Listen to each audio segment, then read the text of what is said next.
Super Rugby round number 10. Three games on the Friday. An interesting little selection. New Zealand, South Africa, New Zealand, Australian conference, but it's the Sunwolves over in Japan, and then Sharks hosting the Reds, so South Africa, Australia. So no interconference games on the Friday. Well, all interconference, but no within conference, whatever the right term is. And yeah, I guess each team with their own kind of reasons to need to win. I suppose the Hurricanes could probably afford a loss, but all these other teams are at this stage of the season looking pretty hard for a win. We'll start with the first one: the Chiefs hosting the Lions. The Chiefs are on a three-game run. The Lions are coming off a couple of losses, so yeah, differing kind of points of their season. The Chiefs started poorly. The Lions, like all of the South African Conference teams, have been inconsistent at best, and that shows in their record: 4 wins, 4 losses. The Chiefs, after those 4 losses in a row, have had a draw and 3 wins, so seem to be on kind of an upward trend. But they had news out recently that there's no Retallick for this game. Obviously, Damian McKenzie is out for like 9 months, so that's a pretty big blow for them. There's no Nathan Harris for this one as well. So it is a lot of big guns that are out of the squad. They've brought in the likes of Jack Debrasini, who starts at fullback. Nankiville's up from the bench into 13. ALB is there at 12. Moakiola is on the left wing. Mitch Brown's in the second row. Liam Powa is at 2 because of no Harris. Otherwise, it's pretty much a settled team from what it was last week, if you can call it settled when you've made that many changes. But yeah, Retallick, McKenzie, Harris, there are big names out of this Chiefs team, so it has actually affected the odds, but I'll get to that in a bit. For the Lions, their lineup is kind of much changed after a pretty disappointing result last week over in Canberra. And it's also been affected by Courtnall Scosan having to return home. Apparently his father's pretty ill, so kind of send our best wishes over to him.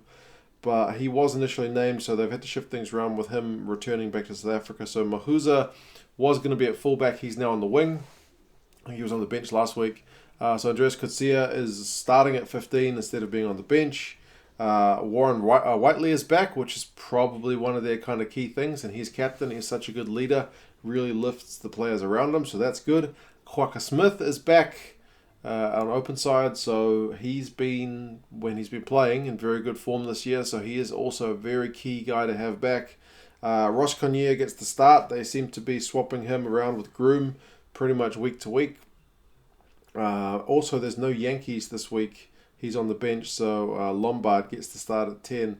So, also Robbie Kotsia is in at 2 ahead of Malcolm Marks, Sitole and Sadi are back. So it's a different front row, kind of their, I guess, better props coming back, but then Malcolm Marks is on the bench. So it's kind of a real mixed bag. You got some good guys coming back in Whiteley and Smith, in Sadi, etc. Or Levis is back as well, also in the second row. And then you got Marks on the bench, Yankees on the bench. So it's kind of hard to know whether it's a stronger team than last week or just kind of a change-up. The last time these teams played, it's been a while. It was 2016, and I remember that game because I lost money on that game. I don't usually bet on games that often, but I bet on the Chiefs to beat the Lions. It was in Hamilton, and they got beaten. So that was a bit of a wake-up call for me to just how good the Lions were. But the Chiefs are the favourites for this one. By 6 points is what the bookies have got them by. I believe when I looked yesterday it was 7, so it seems like the loss of the likes of Retallick has affected the odds at least a little bit. The Chiefs are the number 1 offloading team in the competition, so expect to see more of that this week. Concerningly for the Lions, they are the number 1 for conceding the advantage line to the opposition. So when the opposition have got the ball, I think it's almost 80% of the time they will get over the advantage line. So we talked about it in the comments. Their defense definitely has some improvements to make. This would be a good time to do it. The next one, and the reason why I've got the Sunwolves jersey on, Sunwolves Hurricanes. So Sunwolves 2 wins, 6 losses. Bit of a mixed bag thus far. The Hurricanes look pretty good, except when they play the Crusaders, they tend to lose. And they got the one draw there as well. So The Hurricanes, at times they look to hit their straps, but it's been okay. I mean, they're still one of the better ranked teams in the competition, so you can't doubt them too much. They're going to be favourites for this one for sure. From memory, both of these teams had the bye last week, so they should be kind of well rested and refreshed and good to go.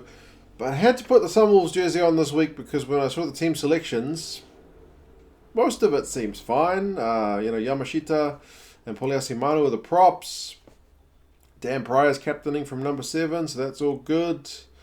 Jamie Booth and Parker continue at 9 and 10, all pretty standard. Masariwa has been in excellent form on the left wing. His try celebrations do leave a bit to be desired. Vanden Hieva there, Yamanaka. Then you look at the 12 jersey and it's Vosiako, who's normally a loose forward. So it's an interesting one.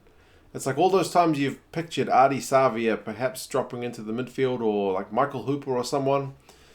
Like you feel like, they could play, but it would never happen. But the Sunwolves are like, no, we're just going to do that. So, yeah, we will see how that goes. Interestingly, the Hurricanes have chosen to rest a few guys for this one, so the Barrett brothers are not playing. Like I just mentioned, Adi Savia, he is not playing in this one. But you've still got a pretty good looking team. Oh, I should say, this is still no Coles. Riccatelli starts. Fafita's there, Karifi, Princep in the back row, Perinara and Fletcher Smith. It's going to be good to see Fletcher Smith actually get a proper run. Ben Lamb's still there. Hussein is on one wing. He's been in good form. And Laumape and Proctor are the midfield. That's a pretty experienced midfield right there. And the Sunwolves are playing a loose forward there. That is probably the area to watch for this one. Also, Chase Tiatia as a fullback. Apart from a few blips against the Crusaders, he's been also one of the kind of stars for the Hurricanes this season. So, yeah, the Sunwolves are the number 1 team for missed tackles in Super Rugby this year. It's probably not a stat that you want to be that proud of, so their defense is definitely going to have to front up in Japan. The Hurricanes, interestingly, they are the number 1 team in Super Rugby for line-out steals, and the Sunwolves are the team with the worst line-out. So that could also be a bit of an area of pain for the Sunwolves if their already poor line-out gets poached by the Hurricanes at line-up time. So it is first equal. I think it's the Waratahs and the Hurricanes who are the best teams at stealing opposition line-out ball. So you'd have to back the Hurricanes, I suppose. They are 13-point favourites for this one. They'll be pretty much disappointed with anything other than a bonus point loss. But the Sunwolves have shocked teams thus far this season. Is this going to be another one? Doesn't look like it on paper, but hey, man, they're playing a loose forward in the midfield, so who knows what's going to happen. The last one is the South African one. It's the Sharks hosting the Reds. 2 teams who were pretty lackluster last week, and that's putting it mildly for the Sharks. They were out and out terrible. They got well beaten by the Jaguares at home. So their record, which is pretty common in South African Conference, is a mixed bag, 4 wins and 4 losses. The Reds, after kind of coming back into things from some early losses, had a pretty disappointing loss last week where they didn't really look like doing much against the Bulls. So, yeah, 3 wins, 5 losses is perhaps actually better than I expected them to be at this point of the season, because a lot of young guys, but it is looking like a tough one. Reds don't really win that much away from home, and the Sharks don't seem to win that much at home, so who knows with this one. In terms of the lineups, Kuan Bosch, who has been impressive, at least in a few aspects of his game this season, is at 15. Nkosi comes in on the right wing.